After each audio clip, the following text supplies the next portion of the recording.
जाति डरता है, पुलिस को आगे करता है। ये गुंडा राज नहीं चलेगा, नहीं चलेगा, नहीं चलेगा। ये गुंडा राज नहीं चलेगा, नहीं चलेगा, नहीं चलेगा। आज इस सरकार में जब से ये सरकार आई है तब से ये नया ट्रेंड शुरू हुआ है कि बच्चियों के साथ बलात्कार होता है और सबूत खत्म करने के लिए उनको तुरंत जला भी दिया जाता है कि इस पर ना गैर इरादतन हत्या का मुकदमा। क्यों गैर इरादतन? वो तो इरादे के साथ हत्या की गई है। उनको तो पहले बलात्कार करने के बाद कहीं सबूत न रह जाए, कहीं लड़की गवाही न दे दे, उसे तो जीवन का अधिकार भी छीन लिया।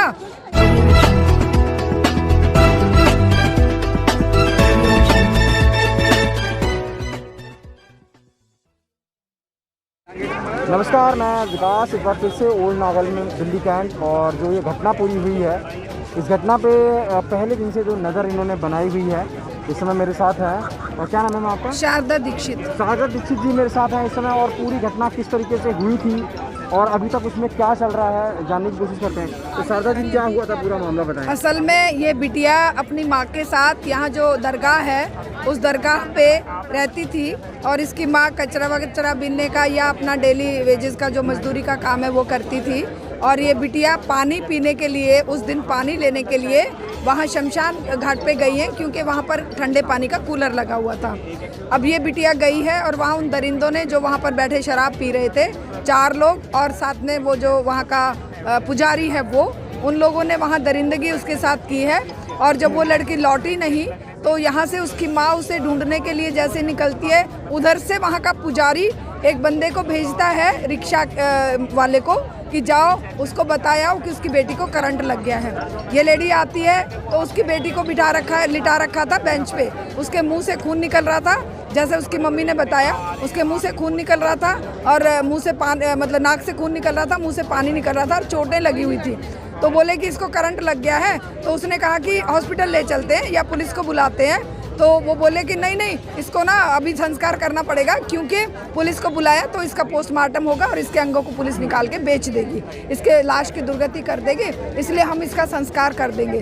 तो वो भागी अपने और लोगों को बुलाने के लिए। और लोगों के लिए जैसे ही वो वापस जाते हैं तब तक इन्होंने उसको एक जलती हुई लाश पे डाल के जला दिया, जलती हुई चिता पे। और जब ये लोग गए हैं तो वहाँ पर लड़के भी थे, सब लोग थे, उन्होंने पानी डाला और उस लड़की के बचे हुए अवशेषों को निकाला, उसके पैर जिनमें से खून बह रहा था। अब एक सोचने की बात है, किसी मुर्दा के अंदर से खून नहीं बहता है। जब वो जिंदा रहता है तभी तक उसके ब्लड में ऑक्सीजन का सर्कुलेशन रहता है और वो पानी बाहर निकलता है खून के रूप में। तो उसको इन्होंने जलाने के लिए डाला हुआ था और फिर इन लड़कों ने उसके पैर खींचे हैं बाहर, जिनकी फोटो भी हमारे पोस्टर पे लगी हुई है। और ये जब सारे वीडियो वगैरह बने हैं, ये लोग पुलिस स्टेशन, वो पुलिस वाला इनको पीट रहा है कि पुलिस वाला बीट वाला जो वहाँ पर था उसने कहा तुम लोग क्यों पानी डाल रहे हो। वो बाल्टियाँ खींच के फेंक रहा है कि नहीं तुम लोग ऐसा मत करो और ये करंट लगने से मरी है, कुछ नहीं हुआ इसके साथ। तो इस तरह से फिर ये लोग पुलिस स्टेशन में ले जाते हैं इनको और उसके माँ बाप को 24 घंटे से भी ज़्यादा देर तक डिटेंशन में रखते हैं। और जैसे हमें सूचना मिलती है और हमें ये वीडियो वगैरह वायरल हुए, हमें मिले, हम तुरंत यहाँ पहुँचे और उस समय बहुत ही गुस्से में थी पब्लिक। तो हमने कहा कि यहाँ पर हम ऑल इंडिया महिला सांस्कृतिक संगठन की महिलाएं आए, मैं वाइस प्रेसिडेंट हूँ उसके, और हम लोगों ने यहीं पर बोले कि नहीं हम किरवी प्लेस पे जाते हैं, हम गृह मंत्रालय पे जाते हैं। मैंने कहा कहीं नहीं जाना है, अपने घर के सामने हम लोगों ने यहाँ जान देनी है, अपना जो हक है उसके लिए हमें यहीं पर धरना देना है और यहीं पर सब आएंगे, हमारे सामने झुकेंगे, हमारे सामने, हमारी मांगों के सामने, क्योंकि हम इंसाफ चाहते हैं अपनी उस 8 साल की बच्ची के लिए जिसको इन्होंने जिंदा जलाया। केस में क्या चल रहा है अभी? अब फिर क्या हुआ, जैसे ही हम लोग यहाँ पर बैठे तो पुलिस वाले तिलमिला गए, वो आकर पूछने लगे नहीं हमने तो उनको पकड़ लिया है। तो मैंने बोला तुमने उसके माँ बाप को जेल में क्यों डाल रखा है? अभी जो कल्प्रिट को पकड़ना एक बात है, लेकिन तुम उसके माँ बाप को डिटेंशन में रख रहे हो। माँ बाप को इन्होंने पीटा है, मारा है और उनको गलत बयानी के लिए बोले हमने 164 के बयान के लिए उनको रखा हुआ है। तो ये एसीपी आ रहा था, मैंने उसको पूछा 164 के बयान के मतलब ये नहीं होता कि उनको आप जेल में रखें। और उसके बाद इन्होंने फिर हमारे दबाव में आकर शाम को छोड़ा है इधर। शाम को जब ये लोग आए हैं, दोनों कांप रहे थे बुरी तरह, और आकर भी इन्होंने पुलिस की वो गलत बयानी, जो इनसे इन्होंने गलत बयान करवाए पुलिस ने 164 के, कि हमारी बेटी के साथ बलात्कार नहीं हुआ। अरे भाई बलात्कार नहीं हुआ तो तुमने उसे जिंदा क्यों जलाया? तुमने, अगर तुम अपने साक्ष्य नहीं मिटाना चाह रहे थे, तुमने सबूतों को खत्म करने के लिए उस लड़की को लाश, उसको माता पिता को लाश नहीं सुपुर्द करी, खुद जलाया। आज इस सरकार में, जब से ये सरकार आई है तब से ये नया ट्रेंड शुरू हुआ है कि बच्चियों के साथ बलात्कार होता है और सबूत खत्म करने के लिए उनको तुरंत जला भी दिया जाता है। शायद पुलिस की ट्रेनिंग में ये नई शिक्षा शुरू की गई है कि बेटियों को बिल्कुल सवाल खड़े कर रहे हैं। हमें बताया गया कि इस पर ना गैर इरादतन हत्या का मुकदमा। क्यों गैर इरादतन? वो तो इरादे के साथ हत्या की गई है। उनको तो पहले बलात्कार करने के बाद कहीं सबूत ना रह जाए, कहीं लड़की गवाही ना दे दे, उसे तो जीवन का अधिकार भी छीन लिया। उसको तो तुमने जिंदा कोई लाश बना के जला दिया।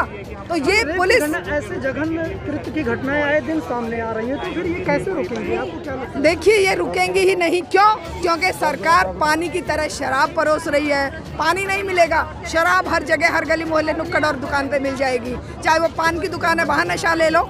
तो नशे में ही सारे अपराध होते हैं। इनके पास से भी गांजा और शराब की बोतलें वहाँ उस घटनास्थल से बरामद की गई है। ये बरामद पुलिस ने नहीं करी, ये देखी है लोगों ने। जो लोग वहाँ पर थे उन लोगों ने इन्हें देखा है कि शराब पीकर यहाँ पार्टी ये लोग कर रहे थे और उसके बाद उस बच्ची को अंदर लेकर गए और उसके साथ दुष्कर्म करके उसकी हत्या करी है। तो इस तरह से ये नशा जो परोस रही है सरकार, अश्लीलता जो सबके हाथ में मोबाइल छाप दिए इन्होंने, और जो ऑनलाइन के नाम पर जिस तरह की गंदगी पूरे वर्ल्ड में जो साइट बैन है, उन साइट्स को यहाँ इंडिया में खुले आम परोसा जा रहा है। वो पोर्न साइट्स इंसान के दिमाग को जानवर बना देती हैं। वो नशा इंसान को जानवर से भी बदतर बना देता है और उसमें सनक में अपराध हो रहे हैं। क्योंकि इस समाज में मोटे तौर पर अगर देखें, औरतों को नंगे कर करके अपने सामान बेचने का इस पूंजीवाद ने जो रवैया अपना रखा है, वो भी हमारी बहन बेटियों के लिए एक बहुत ही घटिया और गिरावट की चीज़ है। क्योंकि उनके शरीर को सामान के रूप में, एक चीज़ के रूप में इस्तेमाल किया जाता है और हमारे पुरुष और भाइयों के मनों में, हमारे पूरे समाज के दिलो दिमाग में उसको इंसान समझने की प्रवृत्ति है ही नहीं। वो इसे एक सामान समझते हैं कि जब तक यूज़ करो, अगर कहना ना माने तो उस पर तेजाब डाल दो, अगर वो हमारा साथ ना दे तो उसके साथ बलात्कार करो और बलात्कार के बाद कोई सबूत ना रह जाए उसे मार डालो। तो एक बहुत बड़े सामाजिक आंदोलन की ज़रूरत है जो हमारा ऑल इंडिया महिला सांस्कृतिक संगठन उठाने की कोशिश कर रहा है। लेकिन ये समाज सोया पड़ा है, साथ नहीं दे रहा है और इसके लिए हम लोग लगातार प्रयास करते रहेंगे।